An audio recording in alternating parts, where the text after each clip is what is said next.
오늘 우리에게 주어진 본문의 서두에 인생의 좌우명이 되는 많은 재물보다 명예를 택할 것이요 은이나 금보다 더욱 은총을 택할 것이라고 교훈하고 있습니다. 그만큼 인생의 선택의 문제를 놓고 많이 고민하라는 것입니다. 한동안 뉴스나 신문을 보면 온통 부동산 관련한 내용, 성추행 사건으로 도배를 칠하다가 이제는 600년을 이어온 수도를 천도하느냐로 뜨거워지고 있습니다. 국회가 통째로 이전을 해야 한다는 등 서울대가 지방으로 옮겨가야 한다는 등 심지어는 청와대도 세종시로 옮겨가야 된다는 등 굵직굵직한 내용들이 터져나오고 있습니다. 살면서 이런 굵직굵직한 내용들을 한꺼번에 쏟아내는 것을 보는 것은 처음인 것 같습니다.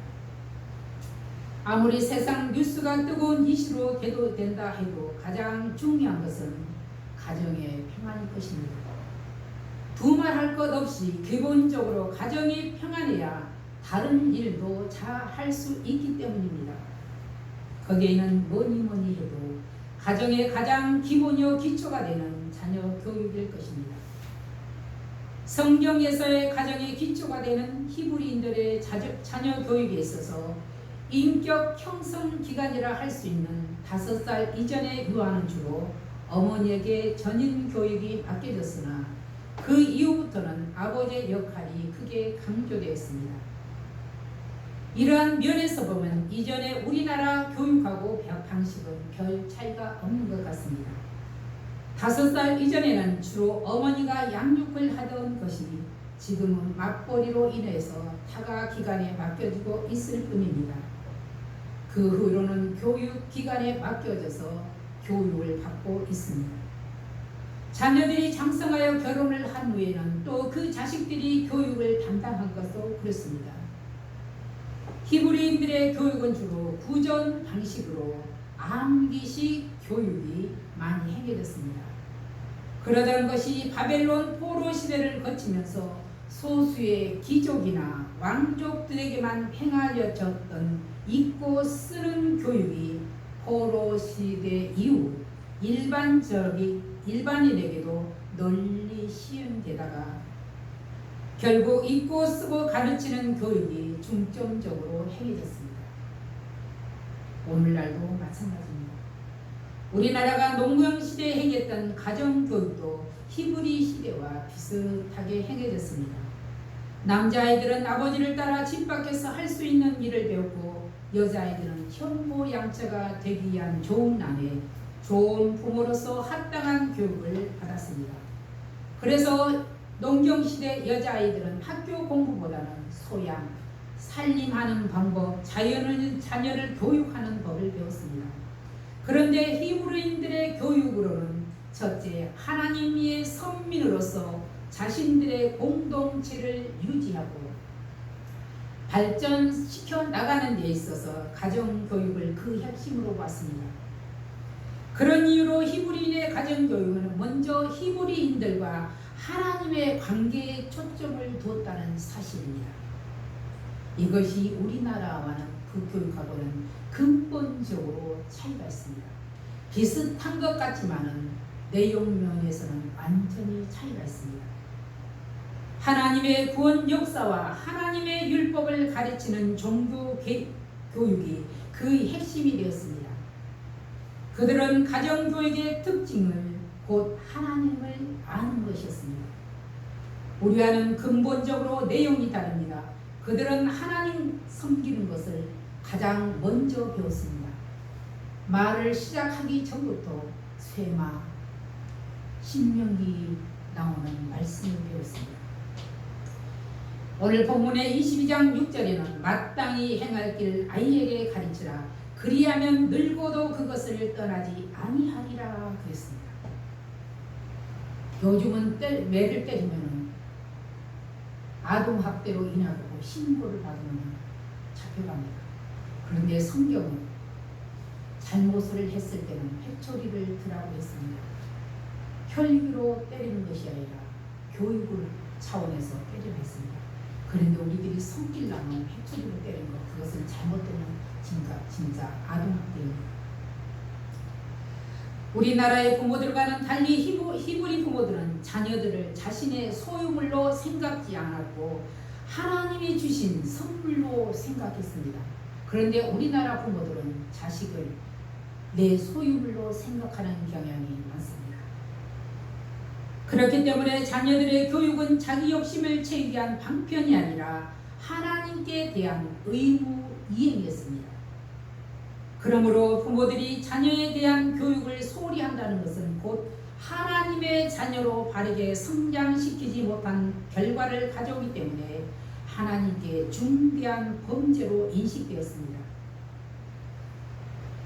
그야말로 개그우먼들이 말하듯이 우리나라와 많이 다릅니다. 신명기 4장 9절에 오직 너를 스스로 삼가며 내 마음을 힘써 지키라. 그리하면 내가 눈으로 본 그 일을 잊어버리지 말라. 내가 생존한 동안에 그 일들이 내 마음에서 떠나지 않도록 조심하라.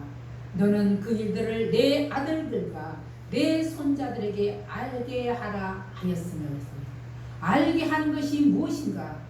신명기 6장 20절부터 25절에 내 후일에 내 아들들이 내게 묻기를 우리 하나님 여호와께서 명령하신 증거와 규례와 법도가 무슨 뜻이냐고 묻거든. 너는 아들들에게 이르기를 우리가 옛적에 애굽에서 바로의 종이 되었더니 여호와께서 권능의 손으로 우리를 애굽에서 인도하여 내셨더니 우리 조상들로 맹세하신 그 땅에서 여호와께서 우리에게 이 모든 규례를 지키라 명하셨으니 이는 우리가 우리 하나님 여호와를 경외하여 항상 복을 누리게 하심이며 우리를 오늘과 같이 살게 하심이라 그랬습니다. 바로 1절 말씀인 한번 같이 읽어봅니다. 많은 재물보다 명예를 택할 것이요 은이나 금보다 은총을 더 택할 것이니라. 아멘. 오늘 우리에게 주어진 본문의 서두에 인생의 좌우명이 되는 많은 재물보다 명예를 택할 것이요 은이나 금보다 은총을 더욱 택할 것이라고 교훈하고 있는 것은 그만큼 인생의 선택의 문제가 중요하다는 것입니다. 재물을 택할 것인가 아니면 명예를 택할 것인가? 요즘 공직사에서 재물이냐 명예냐 둘 중에 하나를 택하라고 엄포를 놓고 있습니다. 그런데 보통의 사람들은 할 수만 있으면 재물도 명예도 다 가지려고 합니다. 이는 누구를 막론하고 인간 속내에 딸리는 기본 욕구입니다. 아니라면 거짓말일 것입니다. 재물은 자기가 원하는 대로 살 수 있기 때문이요 명예는 사람들에게 인정을 받는 것이기 때문입니다. 그런데 성경은 그보다 은총을 택하라고 했습니다. 은총은 이웃에게 받는 것입니다. 성경적 의미로는 본질적으로 사람의 길을 보호하시고 인도하시는 하나님의 은혜를 가리키는 것입니다. 그러므로 명예는 공의롭고 도덕적인 삶을 살아 하나님과 사람에게 인정을 받는 것입니다. 그런데 요즘의 성경적 관점과는 전혀 다른 삶을 살다가 곤욕을 당하는 사람들을 어렵지 않게 보게 됩니다. 요즘 대한민국의 수도를 천도하는 것이 옳으냐 아니냐 하고 논쟁하는 모습을 보면서 조선왕조의 개국 공신이라 할 수 있는 정도전을 떠올려보게 됐습니다. 그런 고려에서 조선으로 교체되는 격동의 시기에 새로운 수도를 주창하며 지금의 서울에는 한양으로 수도를 옮기게 하는데 결정적인 역할을 했습니다. 지금 정도전의 역할을 하려고 하는 사람들이 있습니다. 덕이 많을지 실이 많을지 분명하게 아는 사람은 없지만 분명한 사실 하나는 수도를 옮긴다는 말은 어렵다는 것입니다. 그런데 이 말을 쉽게 저렇게 할 수 있는가 생각을 해보겠습니다. 한 가정도 이사를 하게 되는 것이 쉽지 않습니다. 수많은 생각을 하고 수많은 생각을 반복하다가 결정을 내립니다. 결정을 내려도 잘못되는 경우도 있고 후회하는 경우도 있습니다.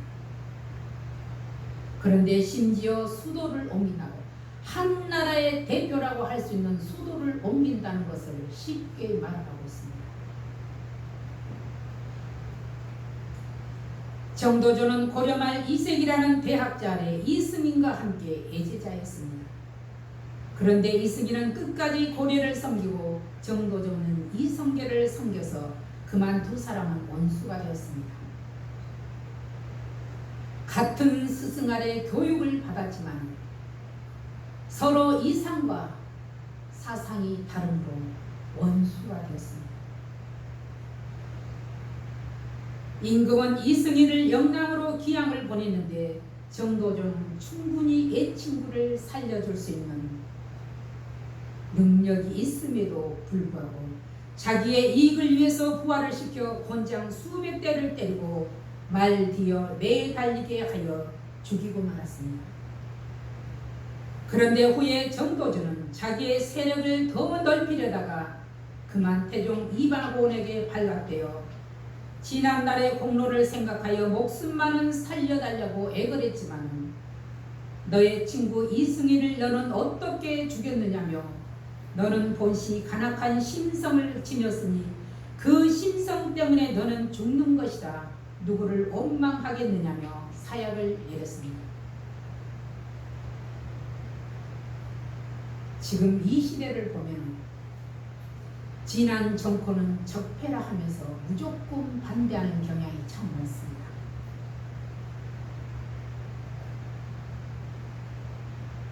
죽음 앞에서는 지난날의 개국 공신도 허사였음을 우리는 역사를 보게 됩니다. 역사를 보고 알게 됩니다. 그렇게 역사는 큰 일도 하였지만 화욕으로 결국 자기 자신도 망가뜨림을 증가하며 듣고 자란 출신 성분부터 정도전에게 전해주고 있습니다. 이렇듯 오늘날에도 계속 히브리인들의 가정교육은 적용될 부분이 참으로 많습니다. 6절 한번 같이 읽어봅니다. 6절. 마땅히 행할 길을 아이에게 가르치라. 그리하면 늙어도 그것을 떠나지 아니하리라. 마땅히 행할 길을 아이에게 가르치면 나이를 먹어도 변함없이 따르게 된다고 하였습니다.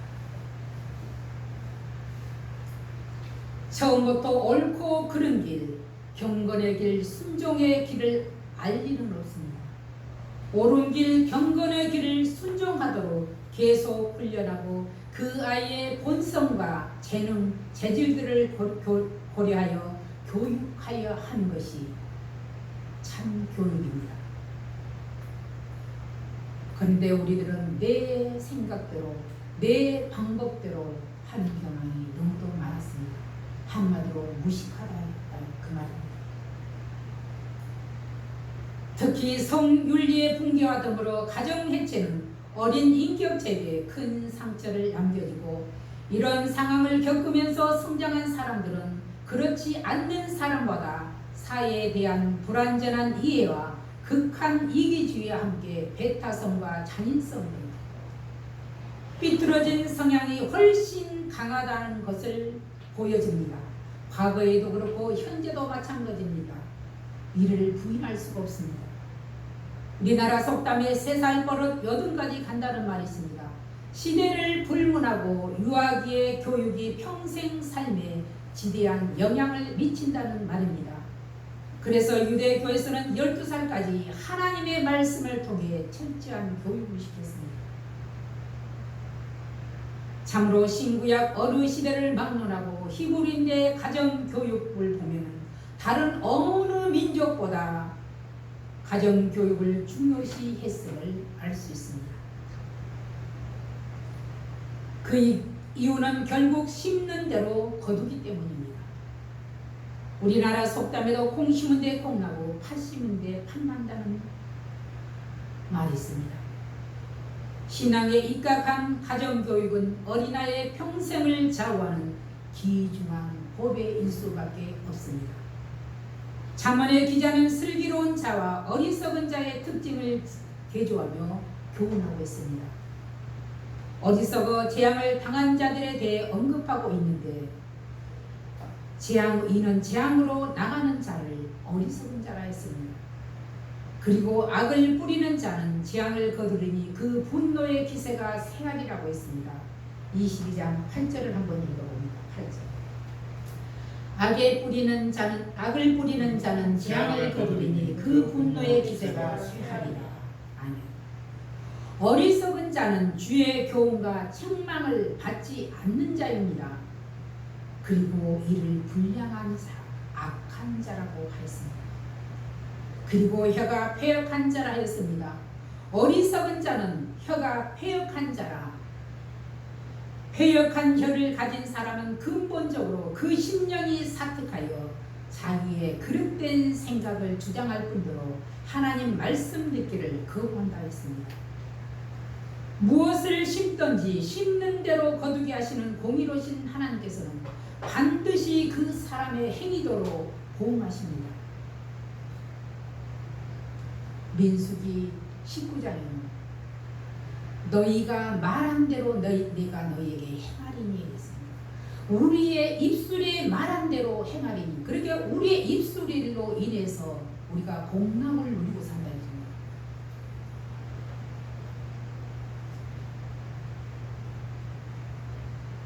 우리는 아름다운 말, 칭찬하는 말, 축복하는 말을 사용해요. 내가 바로 복을 받을 수가 있습니다.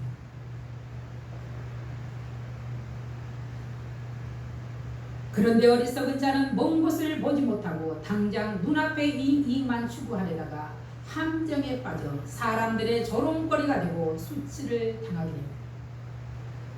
이는 시대를 불문한 진리의 말씀입니다. 악의 열매는 재앙이라. 악의 열매가 재앙이라 했습니다. 그야말로 세상의 스타들이 뚝뚝 떨어지고 있습니다. 그런데 오늘 본문은 악을 뿌리는 자가 재앙을 거두는 것은 지극히 당연한 일이라고 교훈하고 있습니다. 반면에 22장 3절에 한번 같이 읽어봅니다. 슬기로운 자는 재앙을 보면 숨어 피하여도 어리석은 자는 나가다가 해를 받느니라 했습니다. 슬기로운 자는 재앙을 보면 숨어 피하는 자라 했습니다. 그래서 옛날 임금이 악할 때 슬기로운 신하들은 모든 집을 내려놓고 산속으로 저 시골 지방으로 다 내려갔습니다. 슬기로운 사람은 바로 하나님의 말씀에 입각하여 살아가는 자입니다. 하물며 믿지 않는 사람들도 하늘을 무서워할 줄 알아야 한다고 합니다.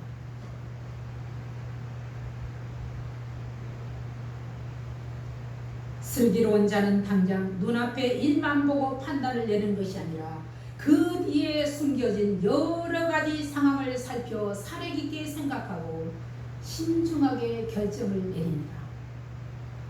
그래도 실수할 때가 있습니다. 그런데 함부로 결정한다면 어떻게 되겠는가? 저자는 크게 지혜로운 의인과 어리석은 악인의 삶을 대조하여 실생활에서 부딪히는 여러 삶의 모습과 관련되는 다양한 주제들로 하여금 그때뿐만이 아니라 지금 이 시대를 살아가는 우리들에게도 제시하고 있습니다. 17절 한번 같이 읽어봅니다. 17절. 너는 귀를 기울여 지혜 있는 자의 말씀을 들으며 내 지식에 마음을 둘지어다. 진정한 겸손은 자신이 피조물됨을 인정합니다. 그리고 창조주이며 역사의 주관자이신 여호와에 대해 인간이 지녀야 할 겸손한 태도와 함께 하나님의 형상을 지닌 타인에게도 바람직한 마음가짐을 갖습니다.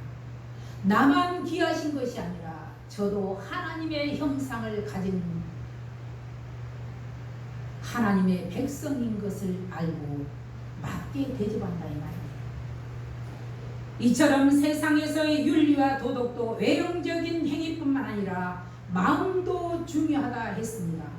세상의 윤리도 이럴진데 하나님 나라 윤리는 외형뿐만 아니라 더 중요한 것이 있는데 그 마음이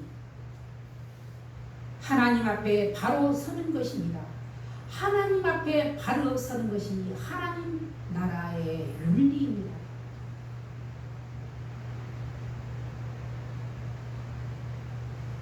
그런데 윤리가 무너짐으로 인해서 사회 곳곳에서 아우성 소리가 들려지고 있습니다. 이러한 때에 저자는 성도의 삶에 대한 확실한 목적의 주제로 하나님을 경외하는 자의 결과에 대해서 언급하고 있습니다. 22장 4절을 한번 읽어봅니다. 겸손과 여호와를 경외함의 보상은 재물과 영광과 생명이니라 했습니다. 재물과 영광과 생명이니라. 여호와를 경외함의 보상이. 하나님은 이렇게 확실하게 우리에게 약속을 해주셨습니다. 그럼에도 오늘을 살아가는 대다수의 사람들은 이 세상의 가치들에 대하여 물질적인 것에 지나친 가치를 두고 있습니다. 그런데 잠언 기자는 세상의 부귀 영화보다 선한 이름 얻기를 힘쓰고 지혜의 길로 행하게 하는 선한 교훈의 가치를 두고 두라고 말씀하고 있습니다. 부귀 영화는 세상의 부귀 영화는 그리 오래가지 못할 것이기에 그렇습니다. 그래서 삶에 대한 목적을 여호와를 경외하는 일에 두라고 하였습니다. 이를 위해서 잠언 1장 2절에는 지혜롭게 공의롭게 정의롭게 정직하게 행할 일에 대하여 훈계를 하였는데 바로 여호와의 말씀을 듣는 자라고 하였습니다. 그 첫째로는 지혜로운 자는 마음을 정결을 삼아야 됩니다.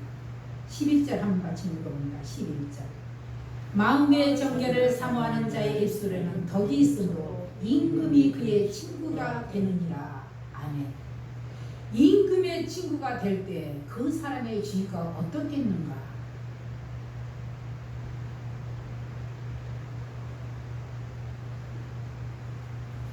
구약의 성소는 정결한 자만 들어갈 수가 있었습니다. 대제사장이라도 부정한 자라면 성소에 들어갈 수가 없었습니다. 만약 부정한 대제사장이 들어갔으면 죽임을 당하였습니다. 사무엘 제사장의 아들들도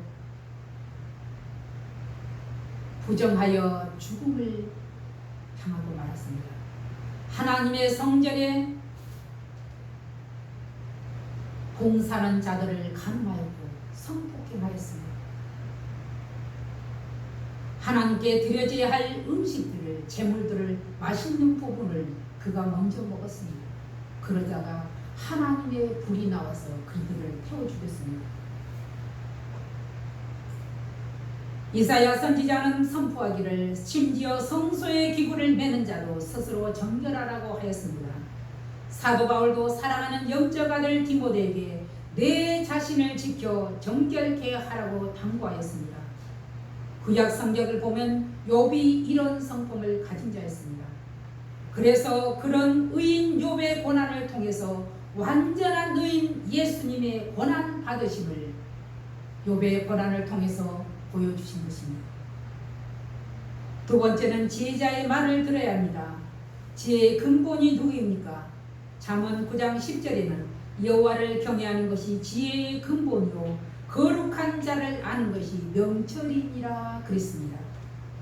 그리고 잠언 1장 7절에는 여호와를 경외하는 것이 지식의 근본이오늘 미련한 자는 지혜와 훈계를 멸시하느니라 그랬습니다. 지식과 지혜와 명철의 근본이 여호와 하나님이라 그랬습니다. 그를 경외하는 것이 곧 지혜와 지식의 명철이라. 우리가 하나님을 경외하며 실천적으로 지혜롭게 사는 방법을 의미하고 있습니다. 사도 바울은 예수 그리스도를 지혜라고 말했습니다. 바로 오늘날에 예수 그리스도를 믿는 것이 바로 지혜입니다. 가장 큰 지혜입니다. 세상의 지혜를 아무리 많이 가졌다 할지라도 예수 그리스도를 부인하고 믿지 아니한다면 참 지혜를 버린 것입니다. 지혜의 근본을 버린 것입니다. 세 번째는 회로운 사귐을 피해야 합니다. 어떤 사람과 사귀느냐는 인생에 있어서 굉장히 중요한 일입니다. 그런데 24절 한번 같이 읽어봅니다. 24절. 노를 굽는 자와 사귀지 말며 울분한 자와 동행하지 말지니 그랬습니다. 왜 그런가? 그의 행위를 본받아 내 영혼을 올무에 빠뜨릴까 두려움이라 그랬습니다. 금요일자 신문에 카이스트에 가장 기부를 많이 하신 분을 소개했습니다. 그분은 전 서울신문 해직기자 출신이요 현 광원산업회장 이수영 83세 할머니입니다. 그는 평생 모은 776억 원이라는 상상할 수 없는 거액을 카이스트에 기부했습니다. 이분이야말로 진정으로 나라를 사랑하는 사람이 아닐까 싶습니다. 돈을 많이 기부해서가 아니라 목적이 분명했습니다. 그의 목적은 우리나라 과학 분야에서 노벨상을 수상자를 내는 일인데 그것이 한국 사회가 발전하는 길이라고 했습니다. 자기가 내는 이 기부금이 대한민국을 세계에 드높이는 일에 뜻깊게 사용되기를 바란다고 궁극적인 목적을 말했습니다. 인생을 참 멋지게 마무리하고 있는 것을 보게 됐습니다.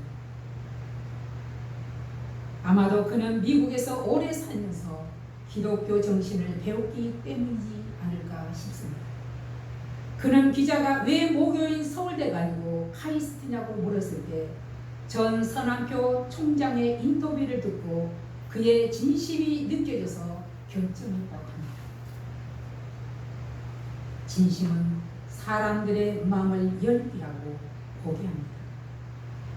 우리도 진심으로 사람을 대하고 진심으로 대할 때 그를 대할 때 그를 볼 수 있는 눈이 우리에게도 있을 것입니다.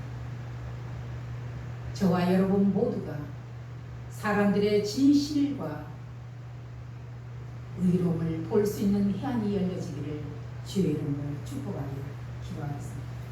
살아계신 아버지 하나님, 귀한 말씀 주신 것을 감사를 드립니다. 하나님, 의로운 자와 악한 자, 지혜로운 자와 미련한 자를 대조시켜가며 우리에게 교훈하고 있습니다. 가장 지혜로운 자가 누구인가? 여호와를 경외하며 그 말씀을 듣고 실천하는 자라고 하였습니다. 하나님, 이 세상에서 지혜롭고 우리가 평화롭고 우리가 영광과 존귀롭게 살기 위해서는 하나님을 의지하며 사는 길을 다시 한번 깨닫게 하여 주심을 감사를 드립니다. 하나님, 이 시간 성령 하나님께서 우리의 마음을 주장하시고 우리의 마음밭이 옥토가 되게 하여 주시옵시사 하나님의 말씀이 그 옥토에 떨어져서 수많은 열매를 맺는 저희들이 되게 하여 주시옵소서. 감사하고 예수님의 이름으로 축복하며 기도하옵나이다. 아멘.